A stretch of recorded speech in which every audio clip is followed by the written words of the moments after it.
Okay, so this week we're going to look at variations on the full orthogonalization method. We're going to look in this video at the incomplete orthogonalization method and the direct incomplete orthogonalization method.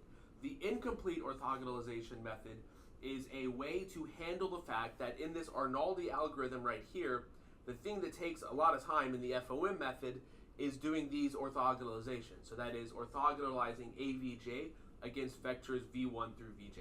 That's what's taking a lot of time. The incomplete orthogonalization method is going to handle that. So the IOM method is going to handle that. The DIOM, the direct incomplete orthogonalization method, is going to handle the fact that even for small sized problems, the amount of space that this V matrix takes that we're building here is gigantic, and it grows exponentially. So for example, if we're looking at a 3D problem, and we divide each axis into 100 interior points, in Python, the V matrix is going to take roughly 2 gigabytes. If we instead divide each axis into 1,000 points, that's going to be roughly 20 terabytes. Okay, so for each one of those things could be impractical in different scenarios. So the direct incomplete orthogonalization method is going to take care of the time problem and the space problem. And I'm going to talk to you about both of them in this video. The DIOM method is going to be a variation of the IOM method. But really, the DIOM method, we could do a direct full orthogonalization method as well. It just doesn't, the problem that solves just doesn't make sense to do a direct full orthogonalization method. Okay, so that hopefully will make sense after you have seen the video.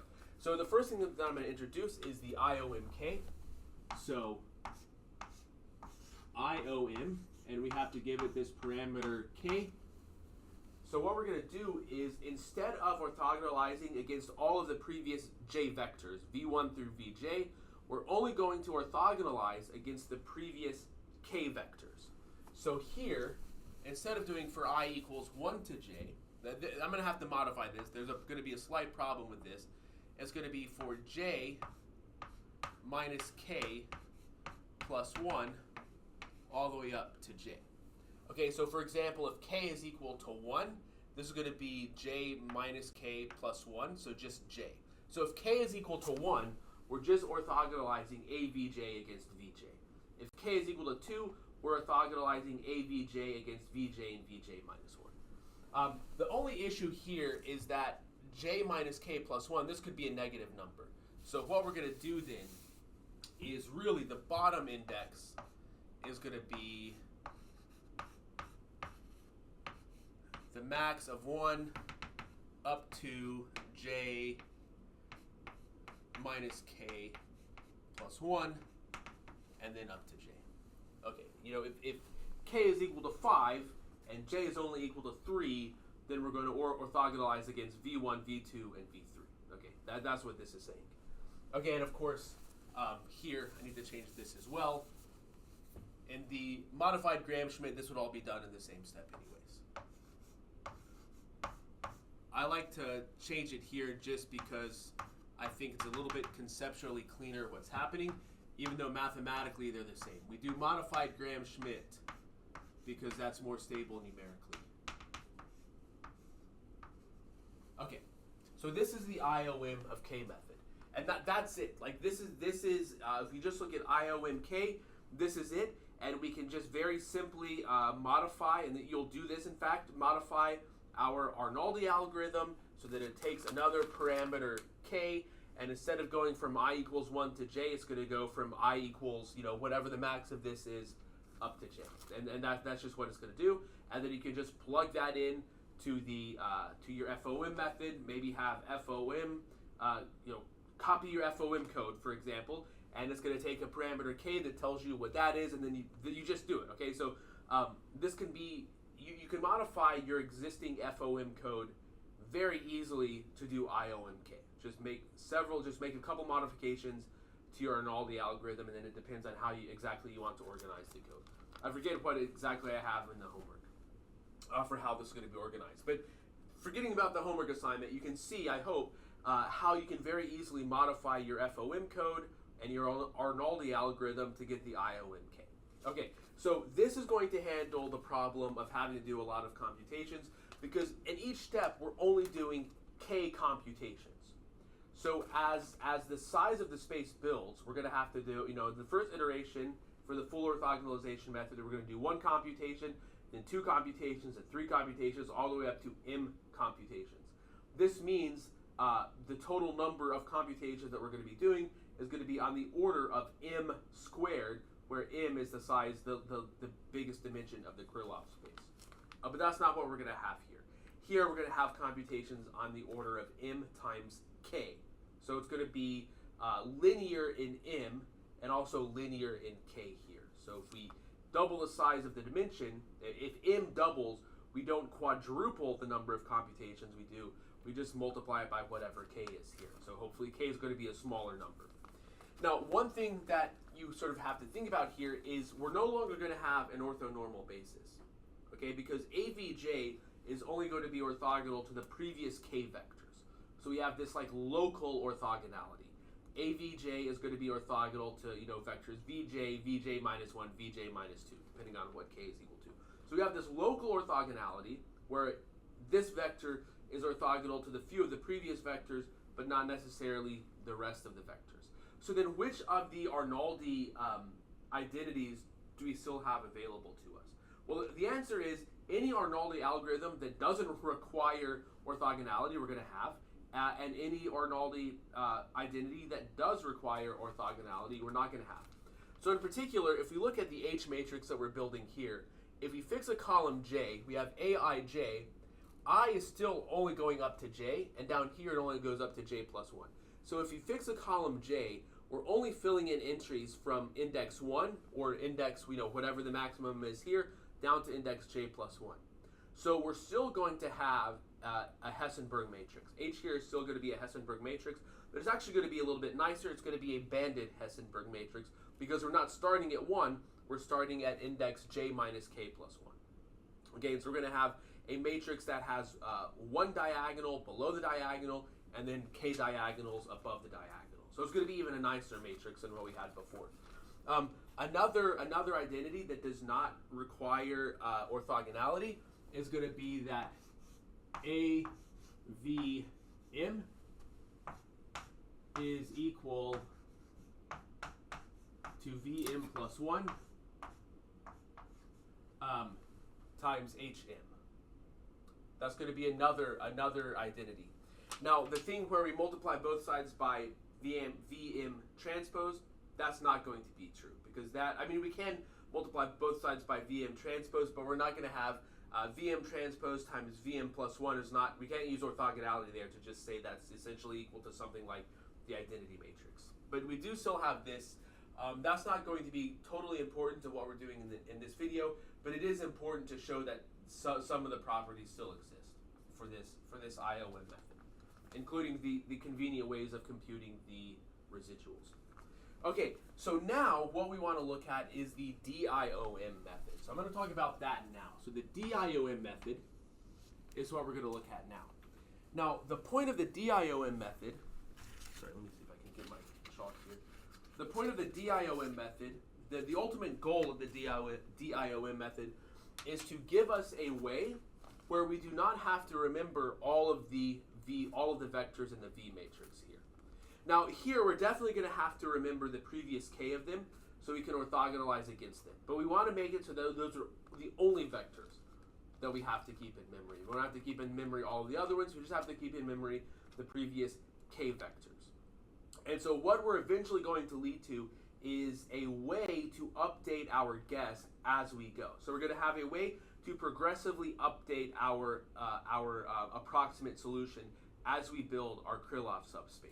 So instead of building the Krylov subspace and then computing our XM, each time we add a dimension to our Krylov space, we're going to update our XM. And because of the special structures that the Hessenberg matrix has and stuff like that, it's going to basically we're going to be allowed to do this. That in each step we can update our guess for XM and then sort of ignore what we had from the previous guess, including all of the vectors in the V matrix. Okay, so if you're confused by that, let me remind you. When we the typical procedure for FOM, or now IOMk, would be to do something like one, build a matrix Vm. That's going to be a basis for the Krylov subspace. Two, solve Hm is equal to Vm. Whoops. Wow. I don't know what I'm doing there. Solve Hm Ym equals beta E1.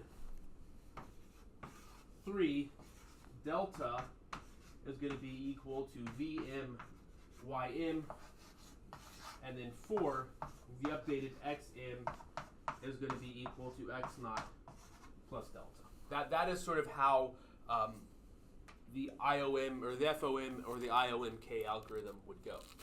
So we need to know Vm not only, we need to know Hm here, right?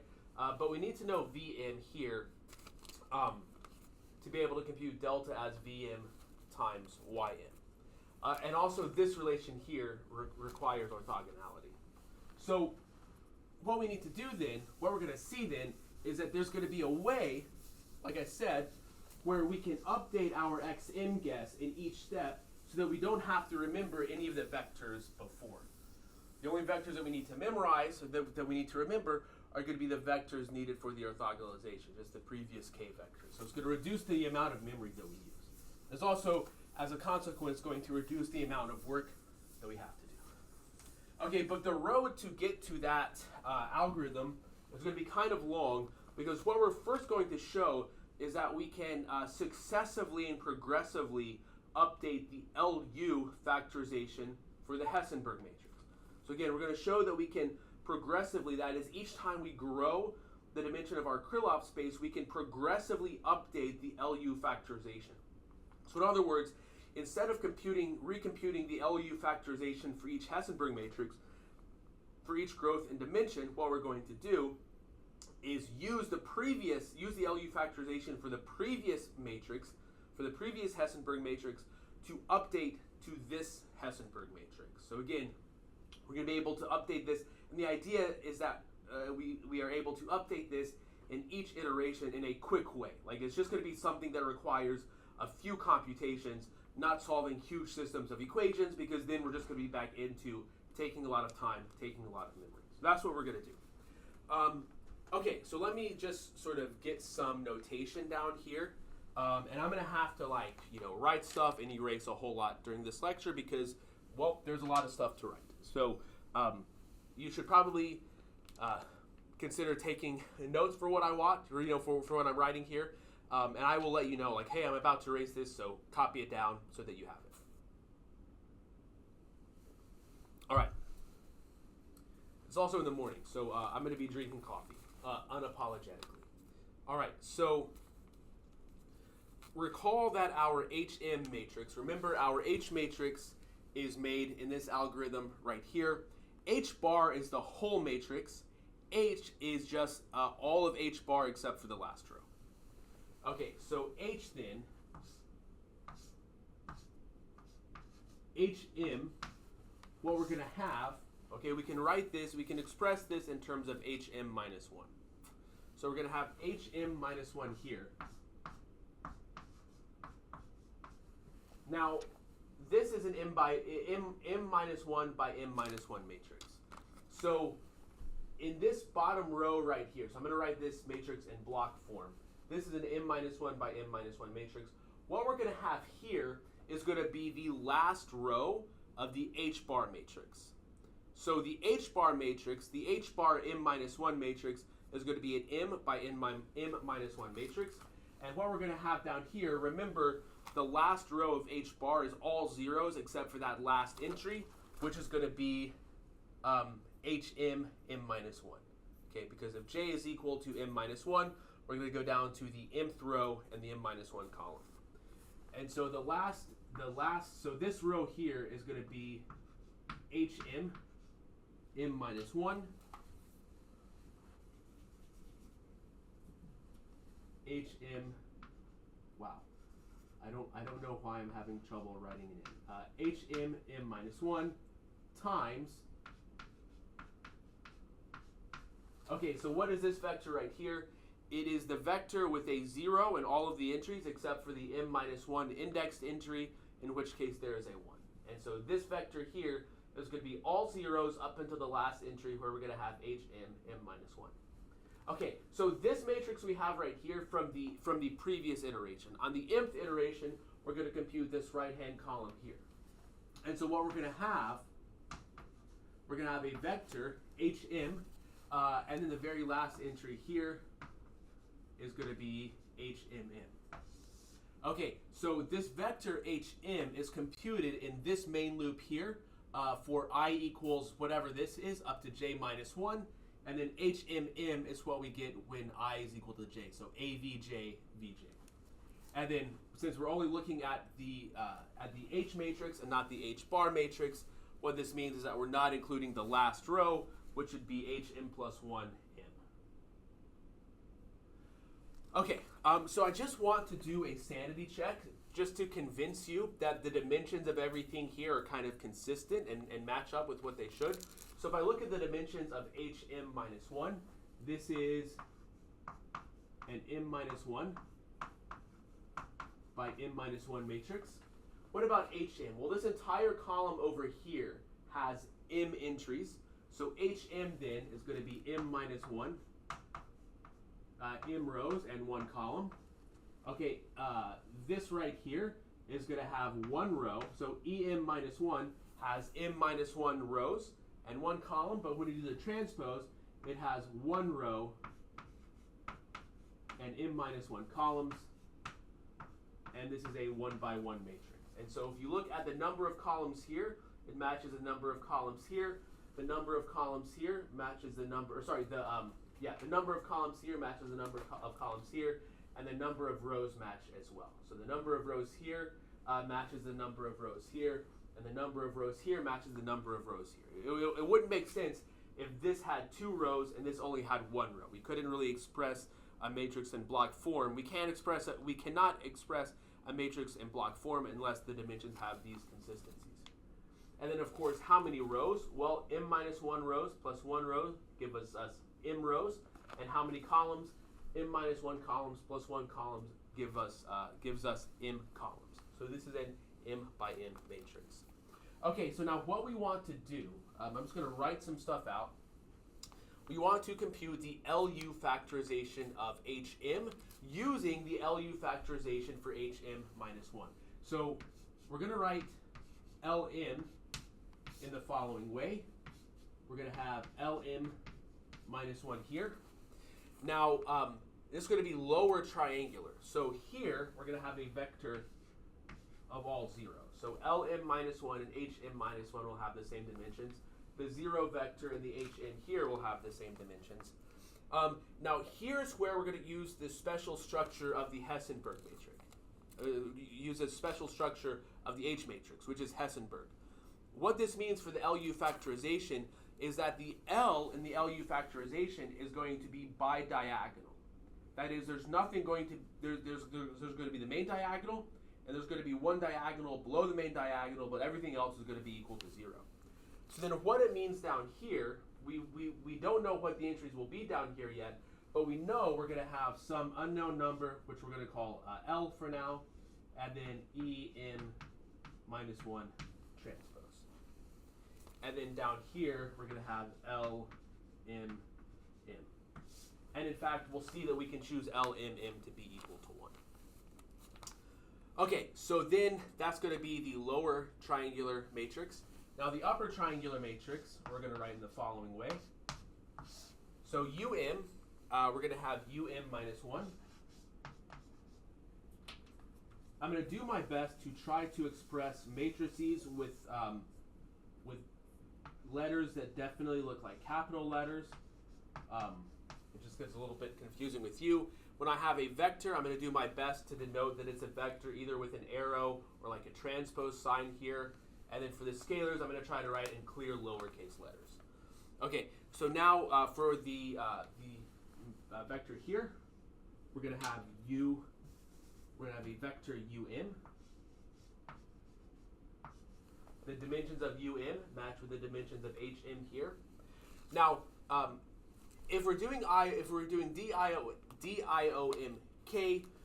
then UM is going to be a k diagonal matrix. So if k is equal to 1, I guess if k is equal to 1, UM is going to be a bidiagonal matrix. So in general, UM is going to be a k plus 1 diagonal matrix. So most of these entries are going to be equal to 0, but I'm just not going to denote that because it's not as easy as denoting it in a case like this. Okay, and since it's upper triangular, this is going to be the 0 vector, and then down here, we're going to have the bottom right entry UM. Okay, and again, just something to keep in mind here is there's a lot of indices. I'm going to try to make things as clear as I can, but there's just a lot of indices happening.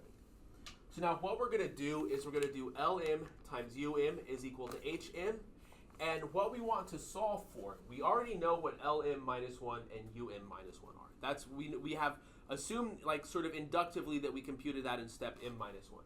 So we know LM minus 1 and UM minus 1. What we want to compute, what we need to solve for, is going to be this, in particular that L, that vector UM, that scalar UMM, and technically that number LMM, but we're going to see that we can just choose LMM to be equal to 1. Okay, so I'm going to do this times this equals to that. So I'm going to erase all of this and just copy LM times UM equals HM up here. So that's what I'm going to do now. So, sorry, that was a step. That was one of the moments where you might want to just write down what I have here, pause the video and write down what I have here, and then we'll see how we can compute these things.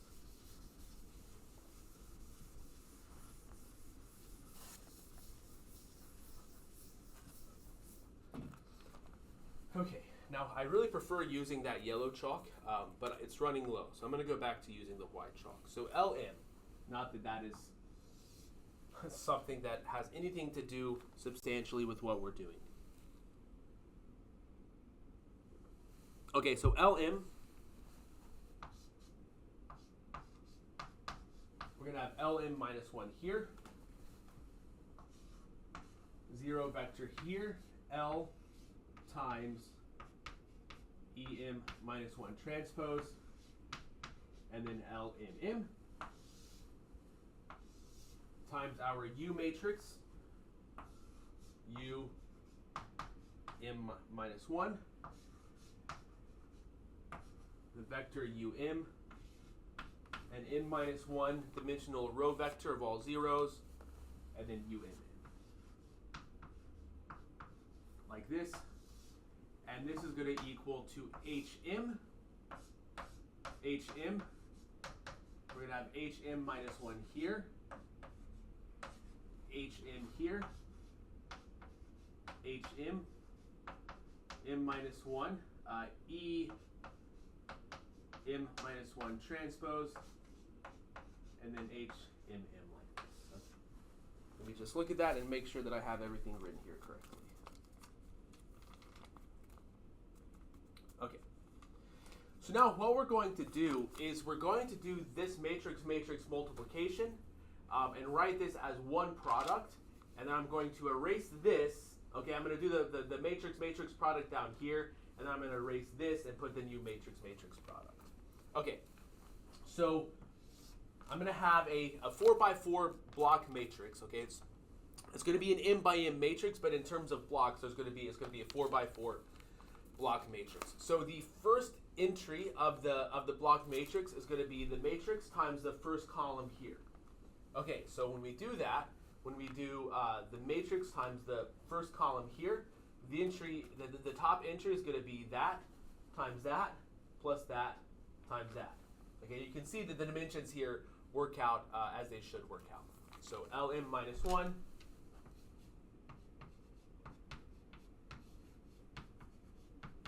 times UM minus 1.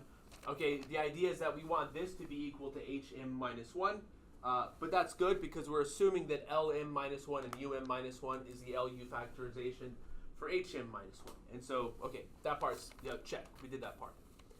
Now, what we have down here, we're going to have L I'm just going to write out what this formula is and then explain how we might be able to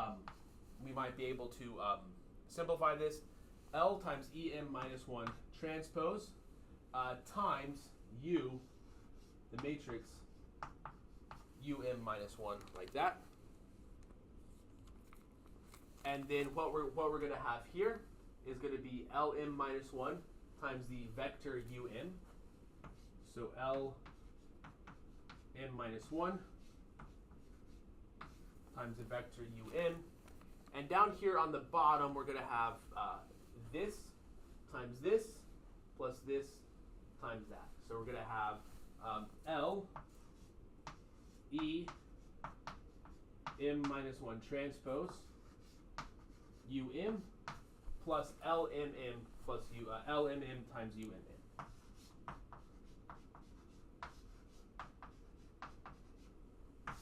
Okay. Now, the first simplification I want to look at here is that LMM only appears in this equation right here. Now, it seems like maybe UMM only appears here, and I guess it does. Really what I'm saying is we could pick either LMM or UMM to be equal to 1. We're going to choose LMM is equal to 1.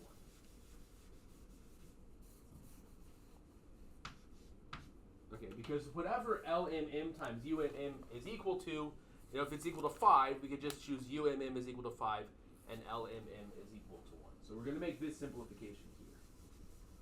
Okay, so what are some other simplifications that we can make? Well, what is going on with this right here? So when we look at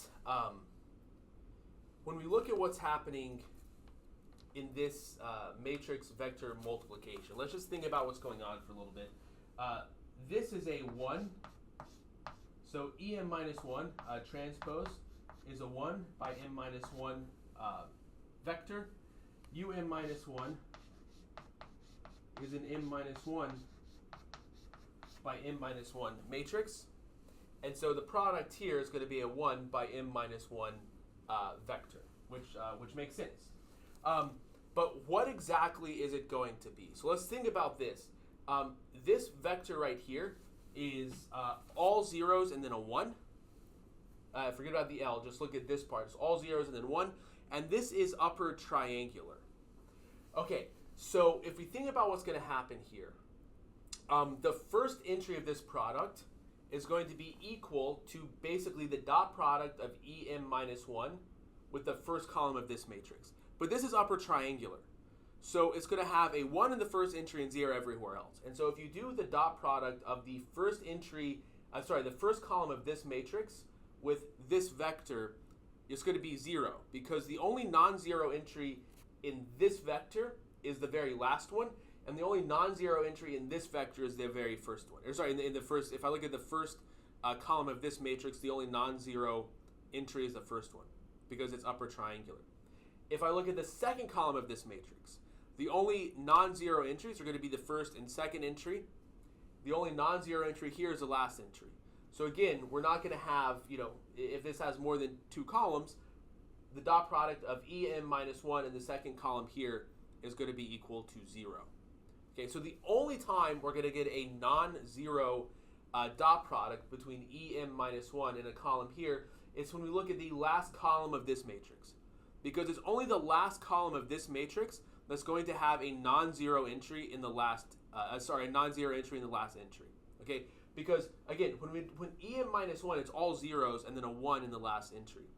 So if I'm doing a dot product of this vector with any other vector, the only way to get a non-zero product is if the last entry of the other vector is non-zero. And the only column in this matrix whose last entry is not 0 is going to be the last column, because U is upper triangular. So then what we're going to have here, when we do this product, we're going to have L times EM minus 1 transpose times whatever the last entry of this matrix is. So this is L,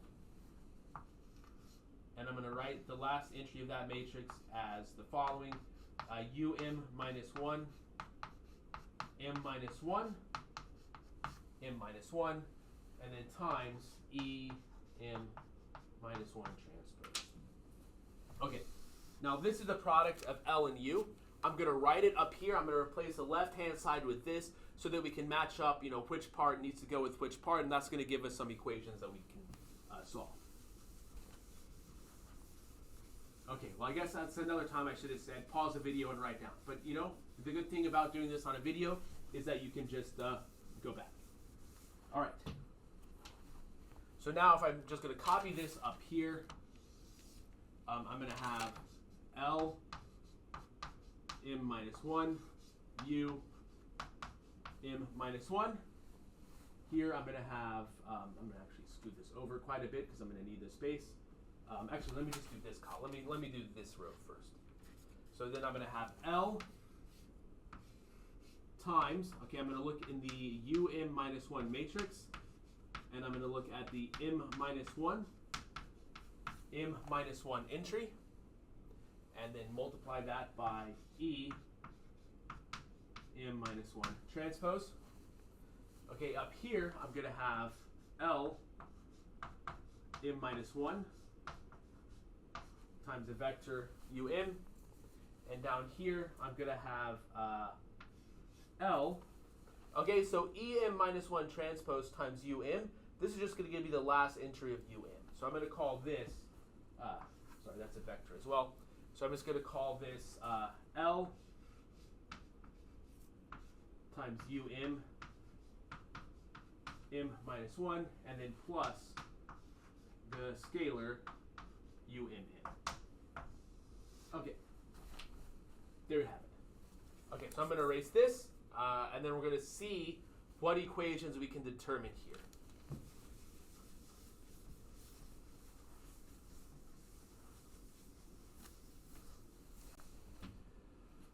All right, so now if I set these two things equal to each other, what do I need? Well, I need LM minus 1, UM minus 1 to equal to HM minus 1. Well, that's true by assumption. We're assuming that this is already the LU factorization.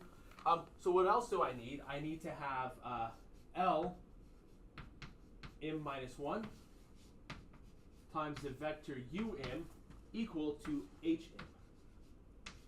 Now, this is the only system of equations that I'm going to have to solve. So you might be wondering, well, why is it okay to solve this system of equations? In other words, why does solving this system of equations not sort of defeat the purpose of what we're doing, which is to speed things up? Okay, the whole point of iterative methods is so that we're not directly solving systems of equations. Why is this okay? Well, there's two reasons. One, this is a smaller system of equations to begin with.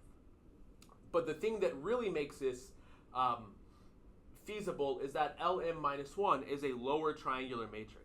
So solving this system of equations, remember, we know what HM is. That's computed in this modified Arnoldi algorithm. So, or if it's the non-modified Arnoldi algorithm. So HM here we know, Lm minus 1 we know, this is what we're solving for. So this is just a lower triangular system of equations that we can solve for. But it actually gets better than that. So solving a lower triangular system is awesome, but it actually gets better than that. Since L is bidiagonal, this formula here, we can almost just write out explicitly what the entries of UM are in terms of HM and Lm minus 1. So Lm minus 1 is a great matrix to deal with. It's better than a lower triangular matrix. It's better than a tridiagonal matrix. So remember, solving lower triangular matrices are nice. Solving tridiagonal matrices are nice. This is a lower triangular tridiagonal matrix. So it's even better. It's a bidiagonal matrix. And not only that, as we will see, the entries on the diagonal are all equal to 1. Well, we said LMM is equal to 1. That means all of the entries on the diagonal are equal to 1. In an inductively, at step M, we set the new entry on the diagonal equal to 1. We did that in step M minus 1, so that's going to be equal to 1, and so on and so forth. So we're not going to pursue this anymore. You can read more about this in the book if you wanted to. You can see how to implement this. But the whole idea is that this is a it's technically a system of equations to solve, but we can basically just write out what the solution is for UM. And so it's this has only M entries in it. So this algorithm here to solve this equation is only going to take m steps. So it's not going to take m squared steps or anything like that. It's going to be a very fast algorithm that we can solve here. But that's like the only real system of equations that we have to solve in this step. And like I said, as I just explained, it's barely even that. We can almost just write out the formula explicitly for what UM is in terms of HM and LM minus 1. Okay, so what else do we need to know? If I compare these two things to each other, this tells me that L times, if I look at the M minus 1 entry of UM minus 1,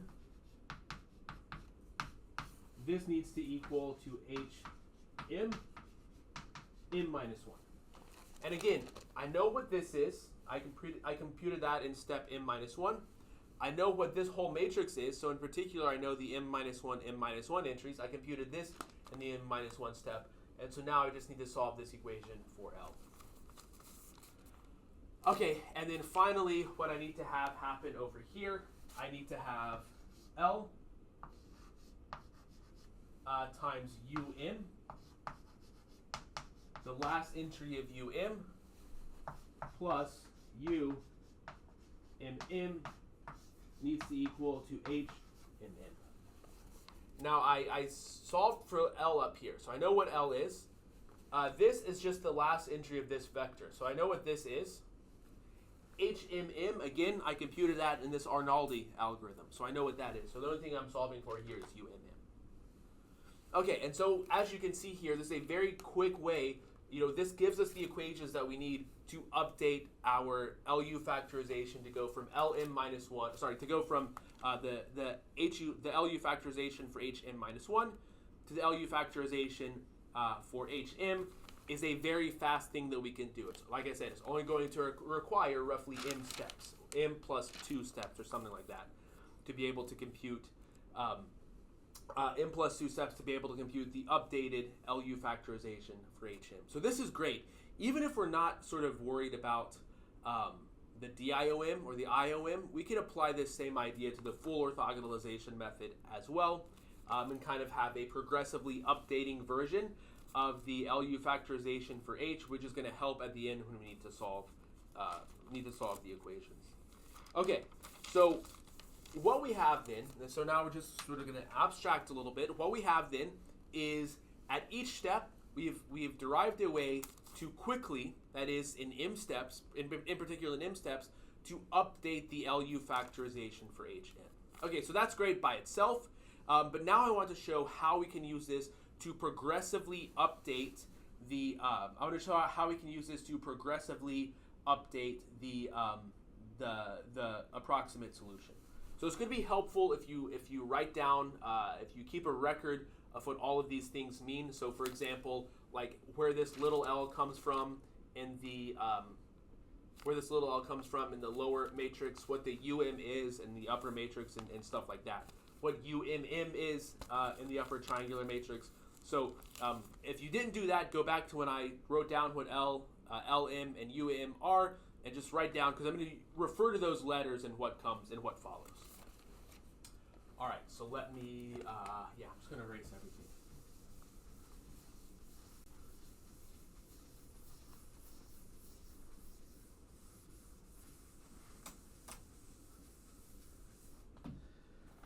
Okay, so now we have our LU factorization.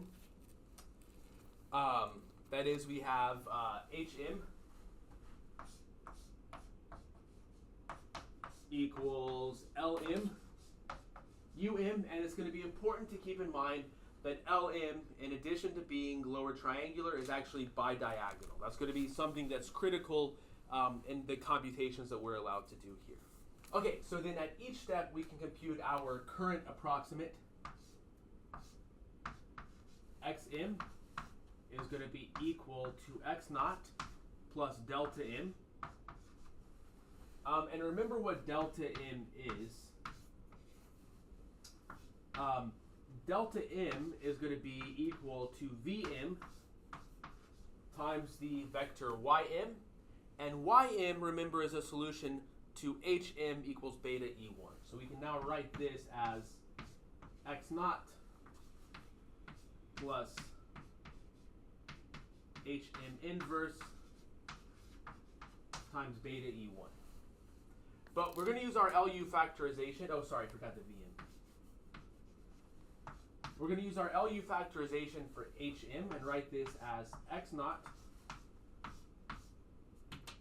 plus VM. And if HM is that up there, its inverse is going to be UM inverse LM inverse. So we're going to have UM inverse LM inverse beta E1. Okay. We're going to introduce a couple of new things, but I need board space, so I'm just going to erase these 3 lines here and move that up there. So copy things down if you want to.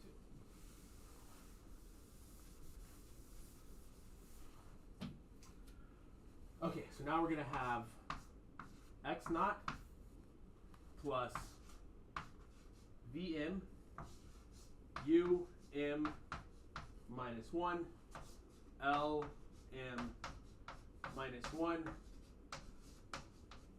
beta E1. Now we're going to introduce a couple of new things. So this matrix right here, we're going to call PM. So we're going to say that PM is equal to VM inverse, and then this vector we're going to call Zm. And so the vector Zm is going to be equal to Lm inverse times beta E1. Okay, and the idea is that Zm, we're going to be updated. Zm is a thing that we're actually going to be updating. And to go from Zm minus 1 to Zm, we're only going to have to change the very last entry. So we can have this progressive update. That's where this is headed. Okay, so then what we can do is we can write Xm is going to be equal to PM times Zm. And again, as I mentioned, what's happening here, the goal, what we're eventually going to get to, is the fact that we can update Zm 1 entry at a time. So we can use Zm minus 1 for the first m minus 1 entries, and then on step m, just update the last entry of this vector. Of course, as you can see here, the PM matrix is dependent on Vm and Um. And so what we're going to see is that we can use the previous m minus 1 columns for PM and just grow that 1 column at a time. Okay, so again, you might want to copy these things down. I'm actually going to try to leave these things here. We'll see what I can do, but I'm going to get rid of this. Okay, so all right. So now I'm going to look at this, and I'm going to multiply both sides by UM. So I'm going to get PM times UM is equal to VM. Okay, and what I want to show is that since we know that VM is growing 1 column at a time, since we know that UM is growing 1 column at a time, that is like UM is equal to UM minus 1, then with an extra column, I'm going to show something true, something similar is true for the PM as well. And I'm going to do this in the following way. I'm going to write PM as the matrix, sort of a block matrix like this, PM minus 1, and then time, and not times, but then the last vector here, PM. So this PM is the last column of PM. Now what about UM here? So I'm going to write this as, in column form, U1, U2, all the way down to UM. Actually, let me do UM minus 1 and UMs. Okay, so UM is the last column of that vector UM is the last column of that matrix VM. Okay, so let's think about this. So what needs to happen is that when we do this matrix times the first m minus 1 columns, it has to be the case that this PM vector is not involved in that computation. Otherwise, that would cause us to have to adjust the vectors here. So let's think about this. When I look at the first column of VM, it's going to be this matrix times U1. Well, what do I know about U1? Well, U is an upper triangular matrix. which means U1, the only non-zero entry is going to be the first entry. So when I do this matrix times U1, it's going to be whatever the first column, it's going to be whatever the entry in the first column of U1 is, times the first column of this matrix, of the PM minus 1 matrix. But this isn't going to be involved, because in the matrix vector multiplication of this matrix times U1, how is this involved? Well, it's going to be the last entry of U1 times PM. Well, the last entry of U1 is 0. So 0 times PM is equal to 0.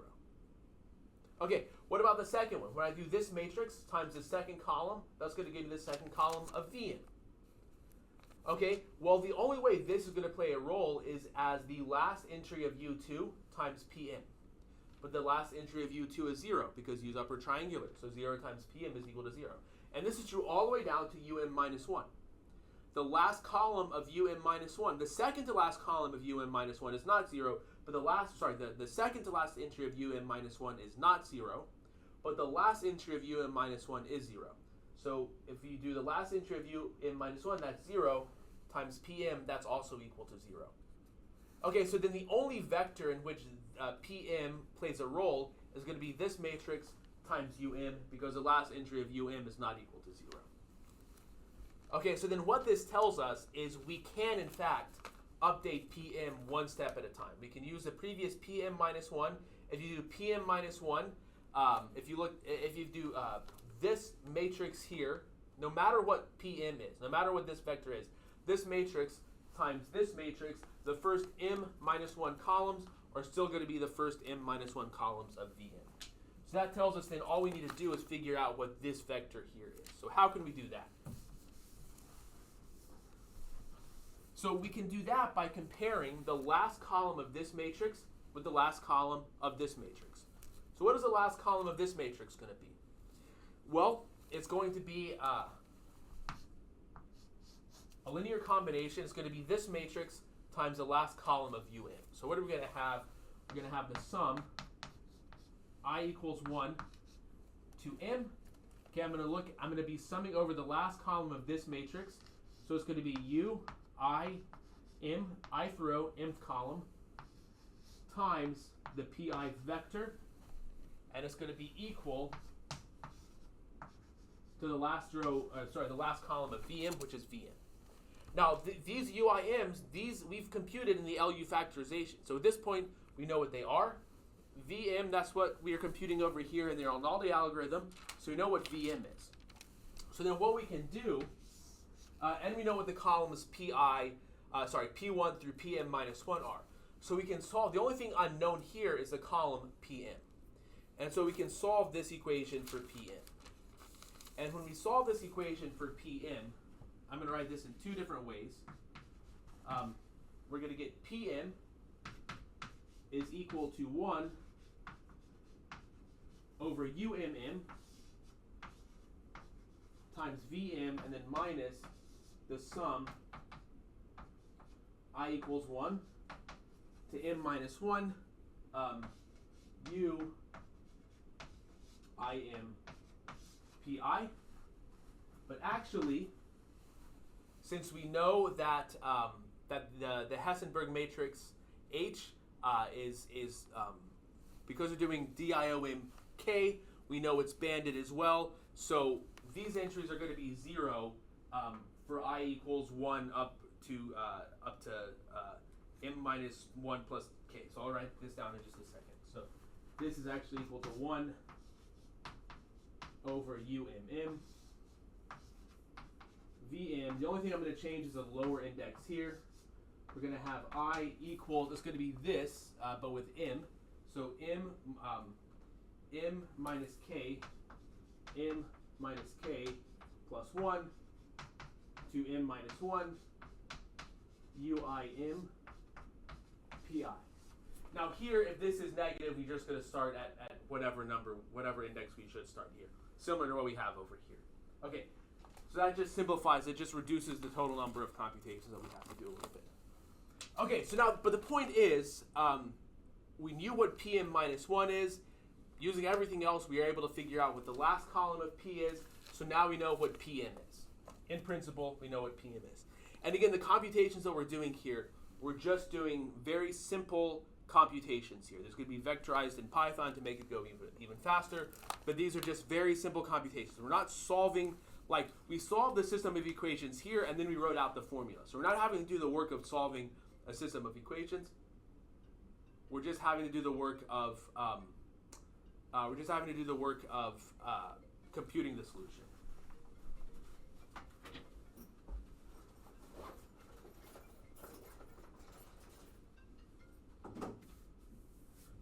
Okay. All right. So next,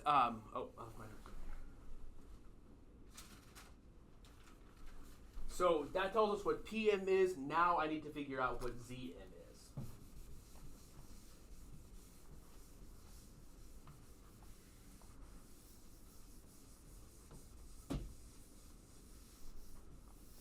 Okay, so now I need to figure out what ZM is.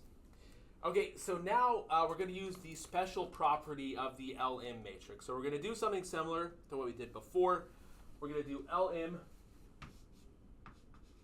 times ZM, but I'm going to write ZM as ZM minus 1, and then I'm going to call the last entry zeta M, and this needs to equal to beta E1. Okay. Now I'm actually going to write this a little bit differently as well. So I want to think about this LM matrix as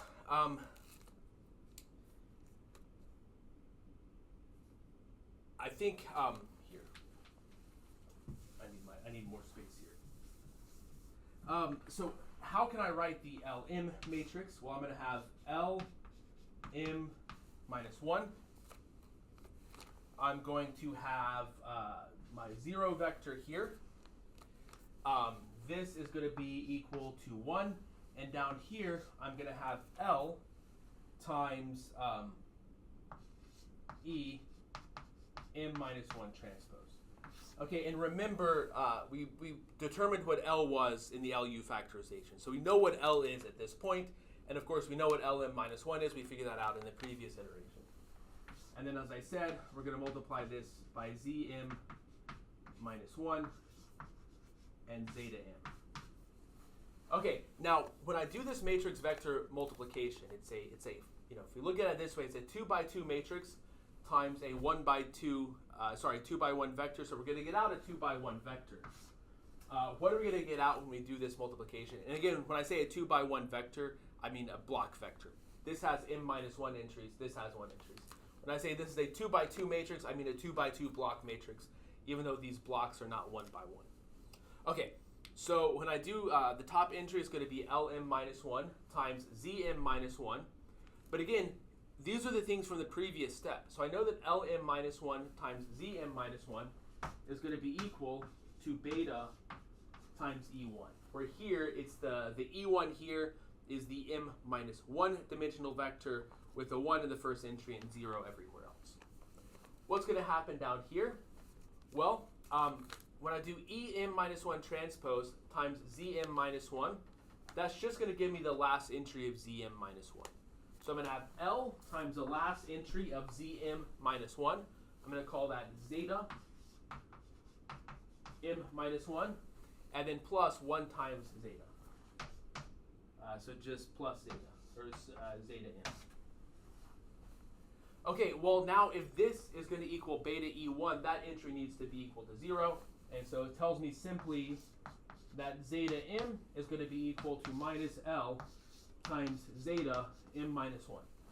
Now, zeta M minus 1 is the last entry of ZM minus 1, so I computed that in the previous iteration. So I knew what that is coming into the mth iteration, and L, I computed that in the LU factorization for HM, so I know what that is at this point.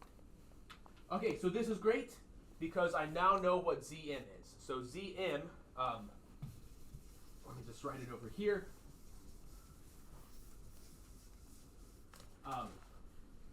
ZM, you can also write this as ZM minus 1 times zeta M. Okay. And so this is going to allow us to do the following computation. So XM is equal to x naught plus Pm times Zm. But notice I can write Pm as this block matrix, Pm, this block row matrix, block row vector, however you want to look at it, Pm, and in the last column, times Z m minus 1 zeta m. And now I can write this in the following way. I'm going to have x naught plus P m minus 1 Z m minus 1, and then plus zeta m Pm. Okay, but this is great, because what is this right here? This is x naught plus Pm minus 1 Zm minus 1. So xm minus 1 is equal to x naught plus Pm minus 1 Zm minus 1. So this whole thing right here is equal to xm minus 1, and then plus zeta m Pm. And now we compute this, we have our xm vector, and then we can basically forget about everything else that we had before. Okay, we need to keep the LU factorization and stuff like that, but we don't have to keep this gigantic V matrix. Remember, the LU factorization for H is just going to be m by m matrix, not a huge matrix. The V matrix is an n by m matrix, where n is gigantic. N could be equal to millions and millions. Okay, so that is it for this video. This shows the IOM and DIOM modifications. We're going to, in the next video, we're going to look at the FOM method in the particular case where A is symmetric, and we're going to see how that reduces it. It essentially is going to reduce the algorithm to an IOMk algorithm, but in that case, it'll actually be a full orthogonalization method. And then in the video after that, we're going to see how we can sort of do a direct version of that. So it's sort of going to be one video where we show how when A is symmetric, these computations become much easier. We basically get an IOM method, and then the video after that, we're going to show in the case where A is symmetric, how we can kind of do a very similar computation, but much easier. And then really we're going to do a very similar computation to what we did here in the video after that one that I just mentioned. Anyways, thank you for watching. I know this is a long video with a lot of kind of technical linear algebra stuff going on.